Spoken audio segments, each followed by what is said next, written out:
You are now listening to Carlie's Couch. I'm Carlie. And I'm Lex. In this podcast, we discuss a wide array of topics about life and how to live your best life. Whatever that looks like for you. Hope y'all enjoy. Why do we sometimes feel stuck as if our goals aren't happening?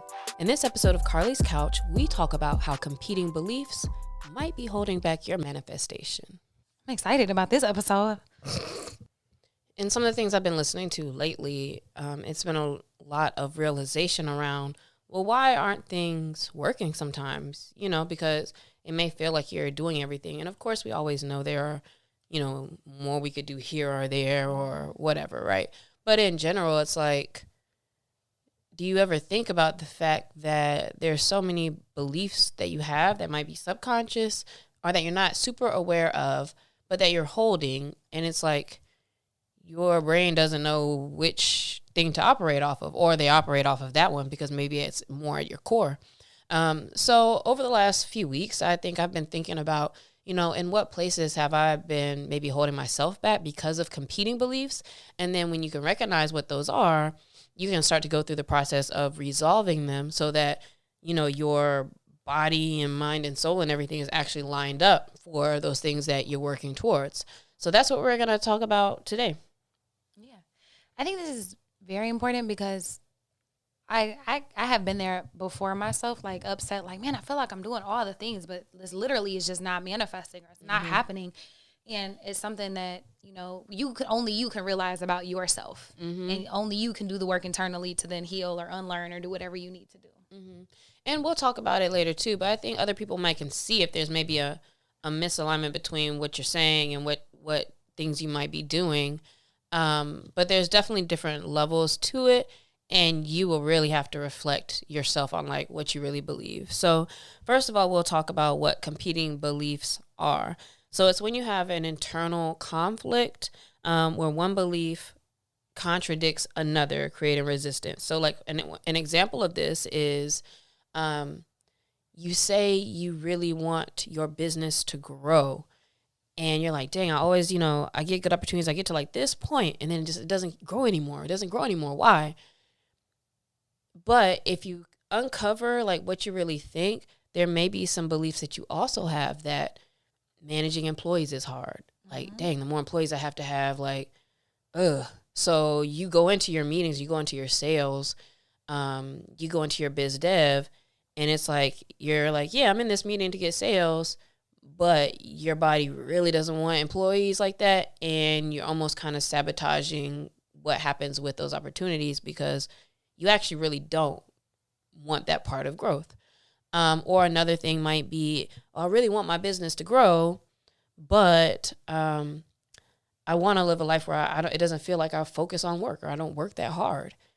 Not that anything's wrong with either, and sometimes you got to hustle up, like those periods of hustle so that you can get to a place where maybe it makes things easier might be necessary. And you find that you actually don't want to work that hard. And so, of course, like, how can you grow this, have this big business growth if you want to spend a lot of time during your day relaxing and spending that time on you? So does that make sense as far as like what the beliefs are? Are there any others that you could think about? Oh, I can think of a lot of money. Like if you like want money and you feel like, you have to work hard to get money. So you're working hard, but you're still not getting money. You might have a belief that you might mishandle it. Or if your parents like had to file bankruptcy, maybe they lost it all. So you think you'll do the same thing. It could be for your body in a sense of like you want to work out to get this nice physique, but then also maybe you have a fear of being seen and a fear of being judged. And so like subconsciously your body can hold on to weight, and that could be stress things. So you might be working out and trying to do the things, but not seeing the results because emotionally there could be some things holding you back. I heard one story where I was saying this one young lady, she was very fit. But when she got into relationships, she had a tendency to gain a lot of weight while she was in relationships. And she was saying like, so the lady, she gained some weight, the relationship ended up not working out. But then when they uncovered it, it was kind of like, yeah, I eat and I allowed myself to get to that point because now it gives me a reason to say why he left me, why he would leave me. And it's almost like you're creating the environment for a thing to happen that you say you don't want to happen, but like you're making it something that you don't have to connect to, like, it's not me, but it was this, but also you did it. It's really interesting how it works like that. And we do it more often than we think. And I think that that's why this is so important. And like one of the big ones that I was thinking of, because we were when thinking about where do competing beliefs come from, because you say you want to do a thing and you want to work for it and you're manifesting and meditating on it, you're visualizing, but it's not happening. Your past experiences is a great example. And I think about my mom, because she built a house and then lost it in a fire, built it again, lost it in a tornado. And then she never like tried to build a house again, never tried to get a thing because she had a fear of it taken away, getting it taken away. But she would say, I really, want to get that back. I want to do this. But then all her actions were in alignment with that deep-seated fear of losing everything. Yeah, similarly, I didn't think about this till you just said that too. But when it comes to thinking about competing beliefs, I always think about like, what are things I say to people when they ask about like, oh, you don't want this, or do you want that? And when people talk about houses for me, I've always been like, that doesn't seem like an important thing for me, because I grew up in an apartment all my life. We didn't have a house till I was in college. And I think about, well, joy and all the fun things and family is connected in, how that was. And I think about how, but if I have a house, that keeps me in one place. I can't move around. And, you think about all the competing things for that, right? But for the longest, I would say like, oh, I don't want a house because I like apartment life. And very, very recently when I decided, I was like, okay, I'm sold. Like I'm working towards getting a property now and having a house, but I have to think about all those beliefs. And it's funny because those are the things that had to crumble for me to get to the point where I was like, oh yeah, I want a house. When somebody was like, yeah, it's just like having money in the bank. Like you can sell it at any point, get rid of it at any point. It doesn't mean it has to be your dream house or perfect or this one place you're in forever for the rest of your life. It doesn't have to mean any of those things. So I had to kind of like learn and accept that, and then realize like, oh, those things aren't real, like some of the reasons why I had for not doing a thing. And so it's really like uncovering all of that. Societal conditioning is another way that competing beliefs can form. When we talk about money, and it's like, sure, you might be saying you want to get wealthy, and also you feel like you have to be greedy or a bad person or all of those things to be rich or to have money. And all of these things can be kind of, conditioning societally as well. Anything that has to do with like how you look and what you have and the things that people admire in society might be shaping those competing beliefs. And then Carlie already kind of talked about some of the fears as well. A lot of times if you think about what you're afraid of, it directly is like against the things that you might say you want. So let's talk about like how this impacts you, because obviously like, it's like, okay, yeah, everybody has, some fears here and there, or, may not be at 100% sold on a thing. And of course, if you're being pulled back by certain things, it's going to make it even harder to get to whatever those goals are. So what are some of the impacts of having these competing beliefs? So one is it sabotages your process. And so you have this internal friction. And so it keeps you from making decisions and being direct and following through on things.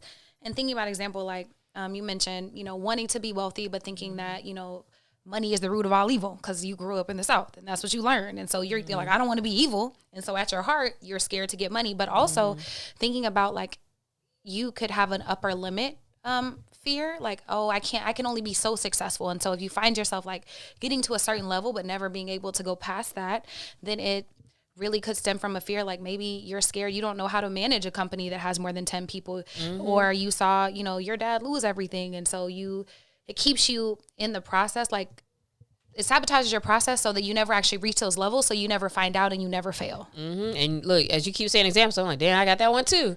What did you say? Like upper limit problem? Yeah, or feeling like, because that people always ask like, where do you see your company? It's like, I'm just chilling, dog. Like, I wasn't like, I don't, and this one still I'm working on, right? Because it's so hard for me to visualize like a final thing. Cause I'm like, I don't really see like big offices and all that, but it's like, but why not? I don't necessarily think it's bad or not, but at the end of the day, what I'm really afraid of is like, I don't know if I'm capable of running a big thing, and like it comes down to that. So then that's the thing that you need to work on or figure out, because of course, like if you don't think you can run a big thing, you can't run a big thing. Also, when you're talking about sabotaging with making you make decisions differently with like wealth and stuff. Like that's the reason why people be like lowballing themselves in meetings. Like, well, your product could be $10,000, and you're like, I'll give it, $1,500, because you're scared to like step in and do things the way that you could be doing it. Because there's a lot of people out here who will pay a lot of money. And what's funny is like the more I've been in business, the more I'm like, it's easier to make the bigger money, and they're better people to work with. So it's really like uncovering like why you're holding things back. Another impact of competing beliefs is you're blocking the manifestation of what you're visualizing, what you want. And there's a misalignment between your conscious and the subconscious. So for example, one example we haven't talked about much yet is relationships. People all the time are like, I really want a partner. I really want to be in a relationship. I want to be married. I want to have a girlfriend or a boyfriend or whatever. And when you ask them, or when you think about like, well, why are you single then? Because there's a lot of people out here. Why are you single? For me, I could say some of the things I might say is, I'm scared about it turning into a mother-kid like relationship. I don't think that. I don't want to lose my independence. I kind of like being able to do what I want to do when I want to do it. You think about all these things where it's actually like, damn, when I list all these things, it's like, do I want to be in a relationship? Like, and that, imagine like that's what your brain's saying. Like, you out here tweeting like, man, it's so hard to find a da-da-da. And it's like, you really don't want one because you believe all these things and you have all these things holding you back from it. And so those are the beliefs that you'll have to challenge in order to get through to actually say you want something to happen, because things can happen so quickly. Like miracles happen every day. You could be married tomorrow. I could be married next week if I wanted to. And it's like, actually, you're scared of all these things. And that's because where focus goes, energy flows. And you might think like, well, no, I'm doing all the things for the partner. But if you do have all these beliefs and all these fears and you're focusing on them, you're sending energy. And so you're sending mixed signals to the universe, and it can't give you what you say you want because all of your energy is really, I'm so scared because of this. And you're not moving forward. So I would say the last thing is like, it hinders your process and decision making, sabotages you, blocks your manifestation, but it also keeps you stuck in situations that you're comfortable in. And that's really the thing. Like, you are more comfortable with your fears and with being broke and with, not being single and with being all these things because it's known. And so your brain feels safe. And so anything to venture out of that is scary and unknown. And so that's why it takes a lot to really get to the root of all of these fears and all of these conflicting beliefs that you have. But that type of self-reflection is one of the ways you actually uncover, like, so what are my competing beliefs? So now at this point, like, you kind of understand what they are, you understand how they're working against you, but it's like, all right, how do I know what those things are? And I would say one of the first things is think about, in self-reflection, think about your goals and all the goals you are not reaching and you do not have. If I'm saying, I want this, I want this, I want this, I want this, and I don't have it, start there. Start there. And for a lot of things, it might be things you've switched on, right? Like for me, I just switched to like house. I just recently switched to like, kids, family. And at the same time, I know that the beliefs of like, damn, I might not be a good mom. Or even the belief of, I don't know if I would be able to carry or like go through certain processes. Like all of those are competing beliefs. So like, why would that happen if I really am thinking those things? So really, first look at what are things you be like, yeah, I want this, I'm manifesting this and this and this, and you ain't either nowhere near or you keep running to the same blocks in those spaces. Yeah, because ideas are great, goals are great, but goal without a plan is just a wish, and you're not really doing it. So if you're not taking actions towards things, then you don't really want it, and that could be a sign that there is an underlying belief. I would also look for patterns. So if you have relationships that are hot and sexy in the beginning and then they fizzle out because they're not perfect, and that continuously happens, but you say you want a long-term partnership, you got to get to the bottom of what's going on because that's you, dog. But look at the patterns also in your language, because we say things all the time like, yeah, I want X, but, or you might even be physically saying the thing and not recognizing that like you're contradicting yourself even in you speaking. So that's like, actually coming out as opposed to having to dig deep. So that's a place to look too. I think what I think is interesting in thinking about what we say is I used to have a friend who said she wanted a partner. all the time, but then would never be out the house, never anywhere to meet one, never do these things. And her language would be like, all my relationships have just been so bad. I'm just so scared. It was holding her back. So recently, at the end of last year, sent out an email to all her friends and family and was like, look, I'm serious about this partnership. These are the things that I want. I would love to meet people. Just introduce me. Like, let's see what can happen. And I'm like, oh, okay. All right. I don't know nobody right now, but I'm going to keep looking. I just did that recently with my friends, too. I made a note in my phone. Because, first I was, like, talking to, maybe it was Kyle or somebody. Then I was like, shoot, let me tell a few people. And then we were talking about, like, yo, I've never been on a blind date before. I was like, yo, somebody set me up on a blind date because I just want the experience.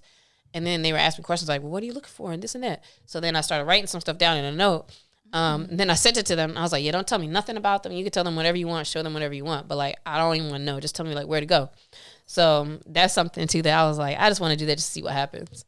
Another way to uncover your own competing beliefs through self-reflection is to journal and to contemplate what fears come up when you think about, certain goals or certain things. So when you think about getting wealthy, what fears come up? For me, it's like, damn, I don't know what to do with this. Oh, man, I'm going to lose it all, man. Yeah. I'm going to make a bad decision, embarrass myself, and have to sleep on my cousin's couch. Like, so whatever those fears that come up, now it's like, all right, this is the list of competing beliefs. And a lot of times it's easier to look at a paper and literally have 20 reasons why, like, damn, I'm never going to be rich, versus that one that says, I would like to be wealthy.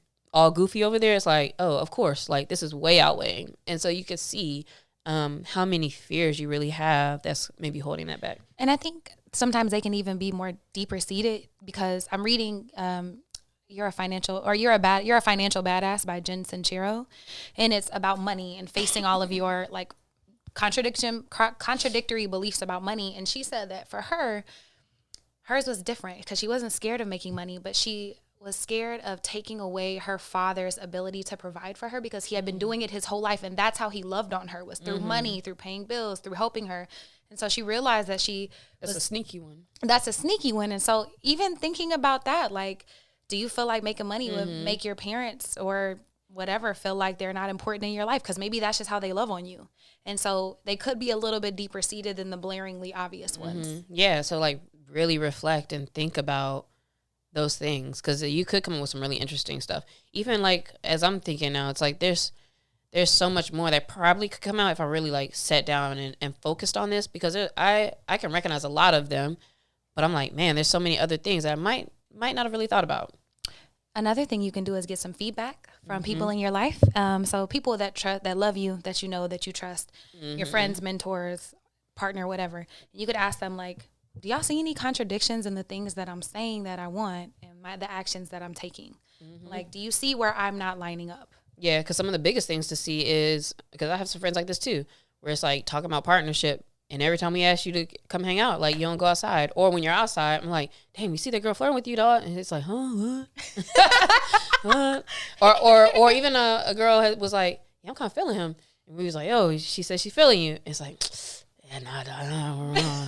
Which is like, you're not ready. And it's like, be honest with yourself. Yeah, which one is it? That between working, it's like, all right, girl, you want to grow your stuff, but you probably have to work more than 3 hours a day. Like, that just might be part of it. Me. Yeah, like, you might need to have a longer work day. Like, yeah, it is what it is. The last thing I'll say too that you can catch sometimes is, like, your body. So when you're talking about things, when you're visualizing your goals, and I got called out on this recently, like the end of last year. It's like, dang, every time I mention XYZ, like, you make these faces, and I was like, dang, you got me. Like, we were talking about purpose or something, and I was like, like, he's like, you're giving real negative energy around particular things that you're saying you want to try to figure out. And so notice your body language and how you react around particular things, because that might show that you're uncomfortable or the tension behind it coming out through that. Oh, that's a good one. Yeah. Or your inability to ask for help in certain areas because you might be too embarrassed or too shameful.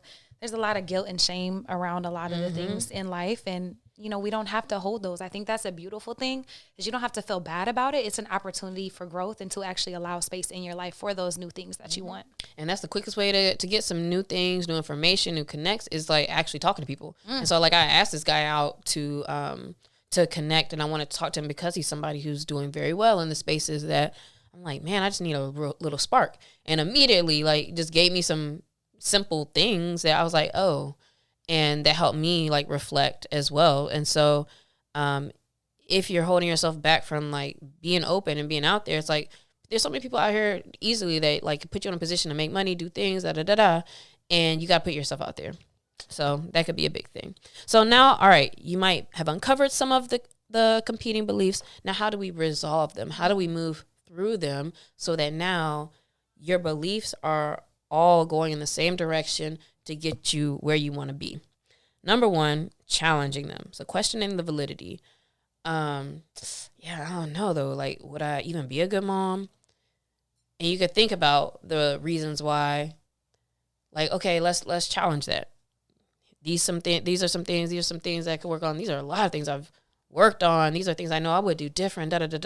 Actually, I would be a great mom. Like I would be able to do X, Y, Z. Like challenge that, because once you challenge it, you either see where you need to do some work, or you might be like, actually, that's not really a problem. Like, okay, I am ready. And now it's a matter of moving into accepting it.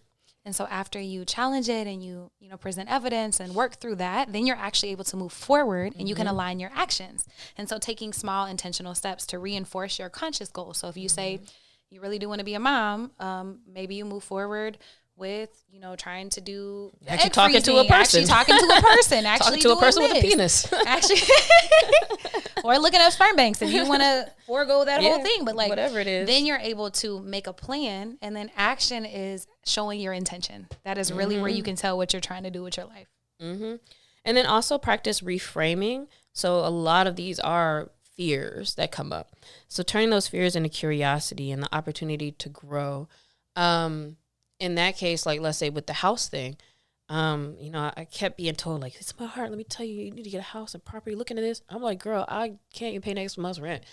And like all the different fears and things that might come up around it, kind of go away, because then I was able to reframe and be curious and was like, well, actually, let me go on Zillow. I'm like, oh shit, there's houses that I could get that's a third of my rent, and this and that and that. And all of a sudden things started connecting. Or I went to visit a friend who had just bought a house, and she's like, girl, I got the paperwork right here. I was like, walk me through every little thing that happened, what you did.